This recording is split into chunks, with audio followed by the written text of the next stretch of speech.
சேலம் மாவட்டத்தில் மனைவி கண் எதிரிலேயே பிரபல ரவுடி ஜான் கொலை செய்யப்பட்ட வழக்கு பெரும் பரபரப்பையும் சர்ச்சையும் ஏற்படுத்தியிருக்கு. சேலம் மாவட்டம் கிச்சிபாளையம் பகுதியைச் சேர்ந்தவர் ஜான் என்கிற சாணக்கியா. வயது பார்த்தீங்கன்னா 35 ஆகுது. பிரபல ரவுடியான ஜான் மீது நெப்போலியன், ரவுடி செல்லதுரை ஆகியோர் கொலை வழக்கு உட்பட 15 வழக்குகள் நிலுவையில் இருக்கிறது.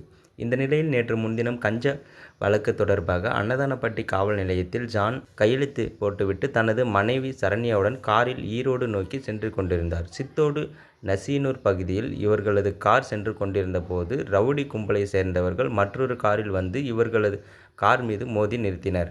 பின்னர் காருக்குள்ளே வைத்து ஜானை வெட்டி படுகொலை செய்தனர். இந்த கொலை கும்பலைச் சேர்ந்த சேலம் கிச்சிபாளையம் கார்த்திகேயன், 28, சதீஷ், சரவணன், பூபாலன் ஆகிய 4 பேரை போலீசார் கைது செய்தனர். இவர்களில் சதீஷ், சரவணன், பூபாலன் ஆகியோர் இன்ஸ்பெக்டர் மற்றும் காவலரை தாக்கிவிட்டு தப்ப முயன்றபோது போலீசார் துப்பாக்கியால் சுட்டு பிடித்தனர். பட்டப்பகலில் நடந்த இந்த கொலை தொடர்பாக சித்தோடு போலீசார் வழக்கு பதிந்து விசாரணை நடத்தினர். போலீசார் நடத்திய விசாரணையில் அண்ணனின் கொலைக்கு பழிக்கு பழியாக இந்த கொலை சம்பவம் நடந்திருப்பது தெரிய வந்துள்ளது. சேலத்தில் ரவுடியாக இருந்து செல்லதுரை, ஜானும் இணைந்து கொலை, அடிதடி உள்ளிட்ட பல்வேறு குற்றச் செயல்களில் ஈடுபட்டு வந்துள்ளனர்.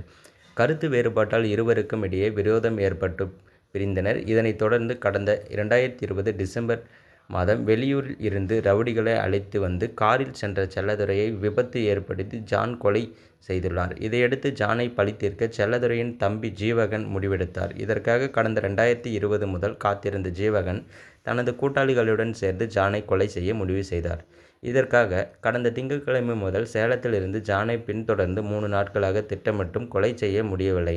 இந்நிலையில் நேற்று முன்தினம் ஜானை கொலை செய்ய 2 கார்களில் பின்தொடர்ந்து வந்த ஜீவகன் தனது கூட்டாளிகளுடன் சேர்ந்து சங்ககிரி சுங்கச்சாவடி அருகே ஜானை கொலை செய்ய திட்டமிட்டிருந்தனர். ஆனால் அங்கு திட்டமிட்டதை நிறைவேற்ற முடியவில்லை. இதனைத் தொடர்ந்து காரில் பின்தொடர்ந்து சென்று நசீனூர் அருகே ஜானின் காரில் மோதி விபத்தை ஏற்படுத்தி அவரை கொலை செய்தது விசாரணையில் தெரிய வந்துள்ளது. இதற்கிடையில் ரவுடி ஜானின் உடல் பிரேத பரிசோதனைக்கு பிறகு நேற்று பகல் சேலம் கிச்சிபாளையத்தில் உள்ள வீட்டிற்கு ஜானின் உடல் கொண்டு செல்லப்பட்டது. இறுதி சடங்குகளை முடித்த பிறகு நாமக்கல் மாவட்டம் பாண்டமங்கலம் அருகேயுள்ள சாணர்பாளையத்தில் உடல் அடக்கம் செய்யப்பட்டது.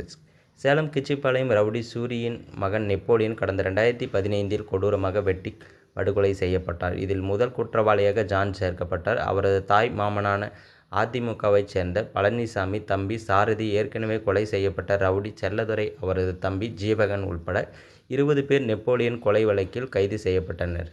அதேபோல செல்லதுரை கொலை வழக்கில் சூரியின் மகன்கள் சிலம்பரசன், ஜீசன், டெனிபா மற்றும் சதீஷ், ரவுடி ஜான், அவரது தம்பி சாரதி, தந்தை சாமிதாஸ், தாய் கனகா உள்ளிட்ட 32 பேர் கைது செய்யப்பட்டனர். நெப்போலியன் கொலை வழக்கில் ஜான் தரப்பில் குற்றவாளிகளாகவும், செல்லதுரை கொலை வழக்கில் சூரியின் மகன்கள் குற்றவாளிகளாகவும் இருக்கின்றனர். இரு தரப்பினருக்கும் பொது எதிரியான செல்லதுரை கொலை செய்யப்பட்டதால் இனிமேல் நாம் ஒன்றாகி விடுவோம் என இருவரும் சமாதானம் பேசினர். அதே நேரத்தில் போலீசாரின் கடும் நெருக்கடியில் காரணமாக ஜான் ஊத்துக்குளியில் மாமனார் வீட்டில் தங்கியிருந்தார். கடந்த 6 மாதங்களுக்கு முன்பு ஜானுடன் விஜயமங்கலம் டோல்கேட் அருகே வைத்து பேச்சுவார்த்தை நடத்தினர். ஜானிடம் இருந்து அதிகளவில் பணப்புழக்கம் இருந்தது. இதனால் சாட்சிகளுக்கு பணம் கொடுத்து சரி செய்துவிட முடிவு செய்தனர். இந்த பேச்சுவார்த்தையில் நெப்போலியன் கொலை வழக்கில் கைதான சலீம், சரவணன், சதீஷ் ஆகியோர் கலந்து கொண்டனர். இதையடுத்து முக்கிய சாட்சியான நெப்போலியன் தந்தை ரவுடி சூரிக்கும் பெரும் தொகையை ஜான் கொடுத்துள்ளார். இதன் காரணமாகவே மகன் கொலை வழக்கில் தந்தை சூரி பிரசாட்சியம் அளித்துள்ளது போலீசார் விசாரணையில் தெரிய வந்துள்ளது. பணம் கைமாறிய தகவலை கொலையான ஜான் உளவுப்பிரிவு போலீசாரிடம் தெரிவித்தனர். இந்த நிலையில் ஜான் கொலை வழக்கில் கைதான சதீஷ், சலீம், சரவணன் ஆகியோர் ஜானுடன் நெப்போலியன் கொலை வழக்கில் கைதானவர்கள் தீர்த்து கட்டினார்கள் என்பது கேள்வியும் எழுந்துள்ளது. கைதான பூபாலன், சரவணன், சலீம் ஆகியோர் தமிழக வாழ்வுரிமை கட்சியில் நிர்வாகிகளாக இருந்துள்ளனர். மேலும் நேற்று விசாரணைக்கு அழைத்து செல்லப்பட்டவர்களில் வக்கீல் பெரியசாமியும், தமிழக வாழ்வுரிமை கட்சியினர் வழக்கறிஞரும், பிரிவு செயலாளர் இருவரும் கொலை செய்யப்பட்டது. இவர்களுடன் கொலை செய்யப்பட்ட ஜானும் வேல்முருகனை அழைத்து கட்சியில் இணைந்துள்ள தகவலும் வெளியாகியுள்ளது. இதனால் கட்சியில் யார் பெரியவர் என்ற மோதலுக்கு இக்கொலைக்கு ஒரு காரணமாக இருக்குமா என்ற சந்தேகமும் போலீசாருக்கு எழுந்துள்ளது. ரவுடி ஜான் கார் மீது மோதிய காரில் வந்த 4 பேர் நேற்று முன்தினம் சிக்கினர். கொலை சம்பவத்துக்கு பின்னர் மற்றொரு காரில் வந்த ரவுடி ஜானால் கொல்லப்பட்ட செல்லதுரையின் தம்பி ஜீவகன் உள்ளிட்ட கும்பலைச் சேர்ந்தவர்கள் தப்பினர்.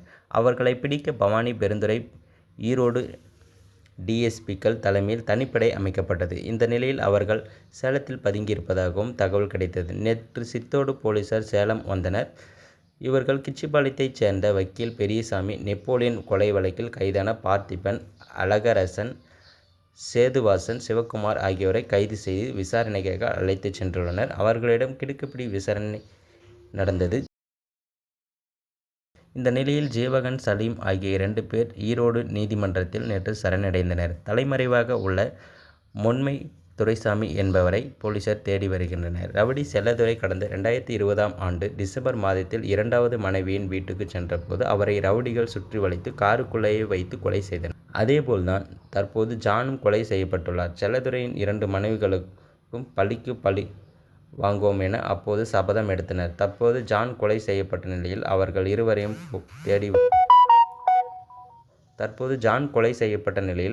இருவரையும் தேடி போலீசார் அவர்களது வீட்டுக்கு சென்றபோது அவர்கள் இருவருமே தலைமறைவாகி விட்டனர். தொடர்ந்து அவர்களுக்கு இந்த கொலையில் தொடர்பு உள்ளதா என விசாரணையும் நடத்தி வருகிறது.